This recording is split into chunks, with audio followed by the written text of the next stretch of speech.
સારા પ્રશ્નો થયા છે, પ્રશ્નોત્તરી સારી થઈ. પ્રશ્નોત્તરીથી આપણે ઘણા બધા વિષયોને સ્પષ્ટ કરતા બહુ સારી પ્રશ્નોત્તરી છે. હવે આપણે આપણો શરણાગતિનો જે વિષય છે એ થોડો જોઈએ. તસ્માત્ ત્વમુદ્ધવ ઉત્સૃજ્ય ચોદનામ પ્રતિચોદનામ પ્રવૃત્તંચ નિવૃત્તંચ શ્રોતવ્ય શ્રુતવ્યવ ચ મામ એકમેવ શરણમ આત્માનમ સર્વદેહિનામ યાહિ સર્વાત્મભાવેન મયાસ્યા કુતો ભયમ. શરણાગતિનું આટલું બધું મહત્વ ભગવાન કહે છે કે બધા શાસ્ત્રીય ઉપાયો છે, પણ એનો આશ્રય કરીને ભગવત પ્રાપ્તિ નહીં થાય. એનો અભિમાનનો ત્યાગ કરીને કેવલ તું મારો આશ્રય કર. હું કોણ છું? મામ એકમેવ શરણમ આત્માનમ સર્વદેહિનામ યાહી સર્વાત્મા મયાસ્યા કુતો ભયમ. હું એક જ મારી શરણે આવી જા. બધા દેહીઓનો આત્મારૂપ તો હું જ છું. મારી શરણે આવો અને એનાથી જ મારી પ્રાપ્તિ થશે. અને શરણાગતિનું એટલું મહત્વ ભગવાન પોતે જ બતાવી રહ્યા છે. જેમ ભક્તિ પરેશાન ભો વિરક્તિ અન્યત્ર ચૈસ્ત્રીકે કાલ પ્રપદ્યમાનસ યથાશ્રત સ્યુ તુષ્ટિ પુષ્ટિ ક્ષુદ પાયોનો ભાષમ. ભાગવત કહે છે, શ્રીમદ ભાગવત કહે છે કે જ્ઞાન, વૈરાગ્ય, ભક્તિ ત્રણેયની કામના તમને છે તો એના માટે બહુ શ્રમ કરવો પડે, બહુ સાધનો કરે તો પણ થાય નહીં. પણ પ્રપદ્ય માનસ યથાશ્રત ઠાકોરજીની શરણે થઈ જાઓ તો જ્ઞાન પણ પ્રાપ્ત થશે, વૈરાગ્ય પણ થશે અને ભક્તિ પણ થશે. ભક્તિમાં નથી લાગતું કે આપણે ભક્તિ થાય એમ, પણ ભગવાનના શરણથી ભક્તિ પણ થશે. આ શરણાગતિનો આ સિદ્ધાંત છે. શરણાગતિનો સિદ્ધાંત પાયો પણ છે અને આગળ જતાં ટોચ વખતે પણ આપણે જ્યારે અલૌકિક મન સિદ્ધૌ સર્વાર્થે શરણમ હરિહિ, જ્યારે માનસીની સિદ્ધિ કેમ નથી થતી? આપણે ગમે એટલી સેવા કરીએ પણ આપણું ચિત્ત તલ્લીન તત્પ્રવણ, કૃષ્ણમાં પ્રવણ ચિત્ત આપણું નથી થતું, ત્યારે આપણને એમ લાગે ક્યારે થશે, ક્યારે થશે. મહાપ્રભુજી કોઈ ચિંતાની વાત નથી, એ પ્રભુના આશ્રયથી થશે. દ્રઢ આશ્રયને દ્રઢ કરો. શ્રી કૃષ્ણ શરણમ મમ, એ આશ્રયને દ્રઢ કરો અને ભગવદ આશ્રયથી અલૌકિક મનની સિદ્ધિ પણ થઈ જશે. સતત શરણાગતિની ભાવના કરે. કોઈ પણ પ્રશ્ન મૂંઝવે આપણને, ભગવત શરણની ભાવના કરવાથી એમાંથી આપણે આગળ નીકળી જઈએ છીએ. ભગવત શરણ દ્રઢ રહેવું જોઈએ. આપણે ત્યાં દુઃખ આવ્યું તો દુઃખને દૂર કરવા માટે શ્રી કૃષ્ણ શરણમ નથી હો. આ દુઃખ દૂર થઈ જાય એના માટે નહીં, પણ કોઈ પણ દુઃખમાં આશ્રય છૂટે નહીં. આપણી બધી રીત અલગ જ છે. એ સ્નેહ મારક કી સબે ઉલટી રીતિ. બધાને એમ થાય કે અષ્ટાક્ષર બોલશું દુઃખ દૂર થઈ જશે. ના, દુઃખ દૂર થવું હોય તો થાય, ન થવું હોય ન થાય, ભગવદ ઈચ્છા. પણ આ દુઃખના પ્રસંગમાં મારો આશ્રય અન્યાશ્રય ન થાય, આશ્રય દ્રઢ રહે, બસ એટલા માટે આપણે શ્રી કૃષ્ણ શરણમ, શ્રી કૃષ્ણ શરણમ બોલતા રહીએ. શ્રી કૃષ્ણ શરણમથી દુઃખ દૂર ન થાય, એ તો પ્રભુની ઈચ્છાથી થાય. પ્રભુએ ઈચ્છા હશે, આપણું હિત જ કરતા હશે, પણ આપણને સમજાતું ન હોય. પણ મારો આશ્રય દ્રઢ રહે એના માટે શ્રી કૃષ્ણ શરણમમાં કરતું રહેવું જોઈએ. એના માટે બોલતું રહેવું જોઈએ શ્રી કૃષ્ણ શરણમમાં, શ્રી કૃષ્ણ શરણમ, શ્રી કૃષ્ણ શરણમ. એ બોલતા રહેવાથી શું થશે કે આશ્રય દ્રઢ રહેશે, આપણો આશ્રય છૂટે નહીં. એના માટે મહાપ્રભુજી ત્યાં શરણાગતિથી, કારણ કે આપણે શરણાગત છીએ તો પછી ભગવાનને એમ કહેશું કે મારું દુઃખ દૂર કરી દો, તો શરણાગત ન રહ્યા, સકામ ભાવ થયો. સકામ ભાવ થયો તો હવે આશ્રય રહ્યો નહીં, અન્યાશ્રય થયો. એના કરતાં જો રાખે સો રહીએ હે, सूर श्याम सो कछु नव कहिए, जो राखे सो रही हैं, कृपा एक लाल नहीं की चाहिए. આપણે ત્યાં તો જો રાખે સો રહી, જેમ એ રાખે એમ રહેવું જોઈએ. કોઈ આપણે આપણી મરજી ચલાવવી જોઈએ નહીં. ગુજરાતી કવિ પણ કહે છે કે ગુજારે જે સિરે તારે જગતનો નાથ તે સહેજે, ગણ્યું જે પ્યારું પ્યારાએ તેને અતિ પ્યારું ગણી લેજે. ગુજરાતી કવિ પણ આ જ વાત કહે છે કે ગુજારે જે સિરે તારે જગતનો નાથ એ સહેજે. તારી પર જે જગતના નાથે નક્કી કર્યું છે એને સહન જ કરવું જોઈએ. અને ગણ્યું જે પ્યારું પ્યારાએ, જે એને સારું લાગ્યું એ તમારી માટે કર્યું છે તેને તું અતિ પ્યારું ગણી લેજે. કારણ કે પ્રભુએ નિશ્ચય કરીને આપ્યું છે તો એ સારું જ છે. ગમે એટલી હાનિ છે છતાં સારું છે, કારણ કે ભગવાને મને મારી માટે નિશ્ચય આ જ કર્યું છે. અહીં ભાગ્ય કર્મ કંઈ આવતું નથી વચ્ચે. શરણાગતિમાં તો બધું નીકળી ગયું. હવે ભાગ્ય કે કર્મનો રોલ નથી.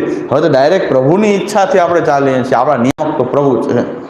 પ્રભુએ ખોટ આપી, પ્રભુએ નિર્ધનતા આપી, પ્રભુએ દરિદ્રતા આપી, પણ છતાં ભગવદ આશ્રય છૂટે નહીં. એક ભગવદી વૈષ્ણવને મેં જોયેલા કે બહુ શરીરમાં એટલી બધી પીડા હતી, એમ કે એટલો બધો પીડા થાય છે હવે તો, કે હવે પણ છતાં એણે શું કીધું, પીડા તો બહુ થાય છે અને એમ થાય છે કે કોઈ હવે જલ્દી કૂવામાં નાખી દો, એમ કે એટલું બધું શરીરમાં બહુ વૃદ્ધાવસ્થા સેવા પરાયણ હતા. એટલી છેલ્લે એટલી પીડા થતી હતી. બધા કે આવા ભગવદીને જો છેલ્લે કેવી દશા થઈ. પણ એને પૂછો કે તમને શું, એને એમ નથી કીધું કે મને આમાંથી છોડાવો, કે જલ્દી આ પીડા થઈ જાય. એણે કીધું કે ભગવાન નામ ન છૂટે. હું ગયો ત્યારે એમ કીધું કે કૃપા કરો કે ભગવાન નામ ન છૂટે. એક શબ્દ એમ નથી કીધો કે આમાંથી મુક્ત કરો, કે આશીર્વાદ આપી દો, સારું કરી દો, કાંઈ નહીં. ગમે એટલું દુઃખ ચાલુ જ છે પણ શ્રી કૃષ્ણ શરણમાં એ છૂટે નહીં. આ ભગવદીઓ નહીં, આ કોઈ ભણ્યા નથી, આ કોઈ પણ એની ભક્તિ બોલી રહી છે કે બધા તમે એમ કહો છો કે આ પીડામાં પીડાય છે, પણ એને પીડાનો અનુભવ એમ કહે છે કે ભગવાન નામ મારું છૂટે નહીં, અષ્ટાક્ષર શ્રી કૃષ્ણ એમાં મારું ચિત્ત રહે, એવી કૃપા કરો. જો એનો એમ કહે છે કે છોડાવો નહીં, આ બધું ભલે ચાલુ રહે, પણ ચિત્ત ઠાકોરજીમાં રહેવું જોઈએ, મારું ચિત્ત ભગવત પરાયણ, એ છૂટે નહીં. તો આ ભગવદીઓની આ વિશેષતા છે. અને ભગવત કૃપાથી આવા ભગવદીઓનો સંગ મળતો રહ્યો છે, દર્શન થતા રહ્યા છે. હા, એ એમ કે મારી પર કૃપા કરો. મેં કીધું હું શું કૃપા કરું? મેં કીધું હું તો કૃપા લેવા આવું છું. હા, તમારી પર શું કૃપા કરું? એ એમ એટલો ભાવ રાખતા હતા કે આપ કૃપા કરો કે મારું ભગવાન નામ ન છૂટે. અને શ્રી કૃષ્ણ શરણમાં ભૂલાય નહીં. પીડા તો બહુ છે, એ તો રહે, દેહમાં છે તો રહેવાની છે, પણ શ્રી કૃષ્ણ શરણમાં છૂટે નહીં, ચિત્ત બીજે ક્યાંય જાય નહીં. તો બધા લોકો કહેતા કે આવાની દશા તો જુઓ કેવું થાય છે, હાલત કેવી છે. પણ એની હાલતમાં પૂછે એની ચિત્તવૃત્તિ કેવી છે. તમે તો રાડ કરતા હો તો આવું પીડા બીજાને હોય તો રાડ કરી આપે, આમાંથી જલ્દી છોડાવો, જલ્દી સારું થઈ જાય, જલ્દી મને સારું કરો. પણ એણે એક શબ્દ એમ નથી કીધું સારું કરો, કારણ કે પ્રભુએ જે નક્કી કર્યું છે એ થાય છે, એમાં આપણું હિત છે. પણ ચિત્ત એમાં રહે, બસ ભગવાન નામ. હવે આ સ્થિતિમાં મારું છેલ્લે સુધી ભગવાન નામ છૂટે નહીં. આ ભગવદીઓની આ વિશેષતા હોય છે, આ સાચા ભગવદીઓ. આ ચાલુ એ બધા આ ફરતા પગમાં ચક્ર લઈને ફરતા હોય એ સાચા ભગવદી નથી હોતા. ભગવદીઓ તો અલગ જ હોય છે, એમનું તેજ અલગ હોય છે, રીત અલગ હોય છે. તાકી રીત પ્રીત છબી ન્યારી, એ અલગ જ હોય છે બધું.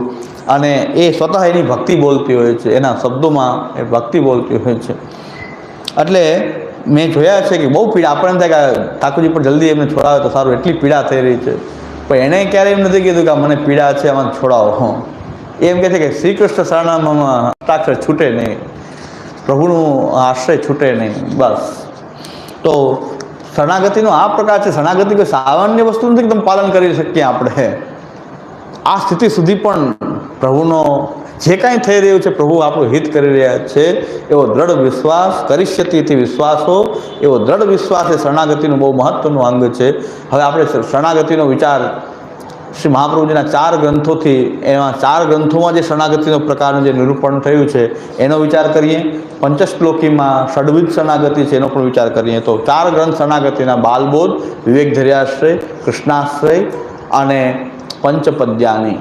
આ 4 ગ્રંથ જે છે એ શરણાગતિના સ્વરૂપને સમજવા માટે શ્રી મહાપ્રભુજીએ આપણે એનું પુનરાવર્તન કરી રહ્યા છે. આ ગ્રંથો ભણી તો ગયા જ છીએ, ભણવાથી કામ નહીં થાય, આચરણમાં આવે ત્યારે કામ થાય. ખાલી ભણવાથી તો કામ નથી થતું, આચરણમાં આવવું જોઈએ. એટલે ફરીથી આપણે શરણાગતિનો વિષય રાખ્યો છે. બાલબોધમાં જે શરણાગતિનું જે સ્વરૂપ પ્રગટ થયું છે, પુષ્ટિ માર્ગમાં પ્રવેશ કરવાની દીક્ષા, નામ મંત્ર શ્રી કૃષ્ણ શરણમમાં પુષ્ટિ માર્ગમાં પ્રવેશની દીક્ષા છે શ્રી કૃષ્ણ શરણમમાં નામ મંત્ર. પણ કોને પુષ્ટિ માર્ગમાં પ્રવેશ થવો જોઈએ, નામ મંત્ર પણ કોને અપાવવો જોઈએ, એ બાલબોધ સમજાવીને નક્કી થાય છે. કે બાલબોધથી નક્કી થાય છે કે જેઓ ચતુર્વિધ પુરુષાર્થમાંથી જે મોક્ષ પુરુષાર્થ છે એમાં સ્વતો મોક્ષની પ્રક્રિયાથી, સ્વતો મોક્ષ અને મોક્ષ માટે 2 પુરુષાર્થ છે, બે પ્રકાર છે, સ્વતો મોક્ષ અને પરતો મોક્ષ.